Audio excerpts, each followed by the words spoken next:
द्रौपदी वस्त्राहरण के उपरांत पांडवों को 12 वर्ष का वनवास हो जाते और अर्जुन दिव्यास्त्र की खोज में स्वर्गलोक प्रस्थान कर चुके। इस तरह कर्ण हस्तिनापुर की ओर से विजय यात्रा पर निकलकर कई राजाओं को परास्त कर राज मुकुटों का संभार लेकर हस्तिनापुर पहुंचते हैं। कर्ण महाराजा धृतराष्ट्र को प्रणाम किया तो राजा धृतराष्ट्र विजय यात्रा के लिए कर्ण को बधाई दिया। कर्ण ने महाराज के चरणों में जीते हुए राज मुकुटों का संभार रख दिया था और कहा, महाराज आप और युवराज जन के मित्र के अतिरिक्त भारतवर्ष में किसी राजाओं की सिर में मुकुट नहीं है। धृतराष्ट्र ने भीष्म पितामह से कहा, अंगराज कर्ण की सफल विजय यात्रा पर यह सिद्ध हो गया है कि दुर्योधन कर्ण के ध्वज तले सुरक्षित थे।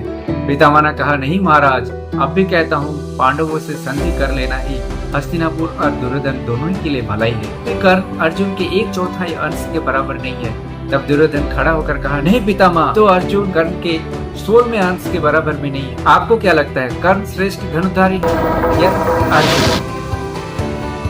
जब ऋषि दुर्वासा हस्तिनापुर आए तो मामा शकुनी दुर्योधन को लेकर उनकी सेवा में लग गए, क्योंकि मामा शकुनी जानते हैं कि अगर ऋषि दुर्वासा सेवा से प्रसन्न नहीं हुए तो श्राप उनके जीवा की नोक पर रहते। परंतु दुर्योधन मामा शकुनी को असंतोष जताते हुए कहा, ऋषियों को जल्द से जल्द विदा कीजिए। तब मामा शकुनी कहा, जब तक इनका स्वयं मन नहीं होता तब तक विदा नहीं लेते। यदि ये प्रसन्न नहीं होते तो श्राप इनके जीवा की नोक पर होता है। इतने में ऋषि दुर्वासा शकुनी से कहा, गंधा नरेश, लगता है ऋषि सेवा से तुम लोगों का मन उब चुका है।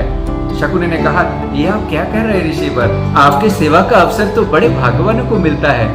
ऋषि दुर्वासा क्रोध में आने से पहले शकुनी ने कहा, पुत्र दुर्योधन तो ये कह रहा था, यदि पांडव भाई यहाँ उपस्थित होते तो आप उनको भी आशीर्वाद देते, पर दुर्योधन स्वयं ये बात आपसे नहीं कर पा रहा था। दुर्योधन भी चतुरता से सम्मति दी। तब ऋषि दुर्वासा प्रसन्न होकर कहा, हम पांडवों को आशीर्वाद देने अवश्य जाएंगे। आपको क्या लगता है, दुर्योधन के मन में क्या विचार चल रहा है? कमेंट कर बताइए। हम उन सबको आशीर्वाद देने अवश्य जाएंगे। जब पांडवों की वनवास में द्रौपदी कुटिया में पत्तल पर भोजन परोस रही थी, तब युधिष्ठिर कहा, तुम इतनी उदास क्यों हो पांचाली? उदासी द्रौपदी ने जवाब दिया, कपटी शकुनी, विषैला दुशासन, कर्ण और दुर्योधन, ये 4 आंखें ऐसी थी जो भीगी हुई नहीं थी। मुझे हस्तिनापुर से वनवास के लिए निकलने का दिन याद आ गया। सहदेव बोल पड़े, इसमें आश्चर्य क्यों? वो आंखें तो भीगना ही नहीं जानती, उनके हृदय तो वज्र के हैं। ये सोच सोच कर आनंद ले रहे होंगे कि हम पत्तल पर खाते हैं और पुआल पर सोते हैं।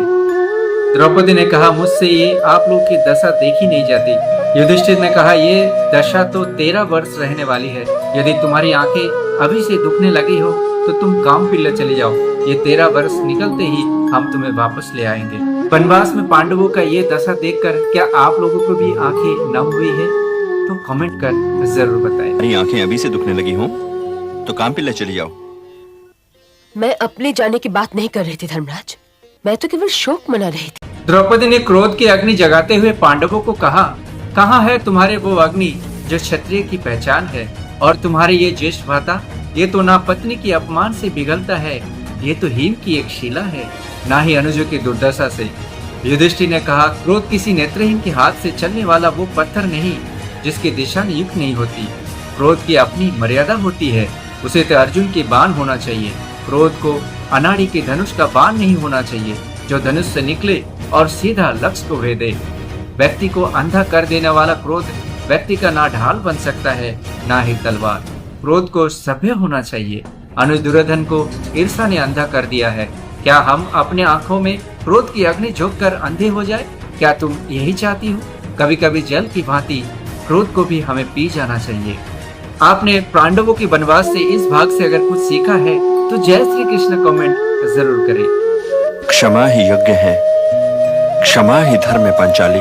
वनवास में द्रौपदी अपने वस्त्र हरण का अपमान के लिए पांडवों का क्रोध को जगाने का प्रयास कर रहे थे। तब युधिष्ठिर ने कहा, अपनी क्रोध की आंच को धीमा करो पंचाली।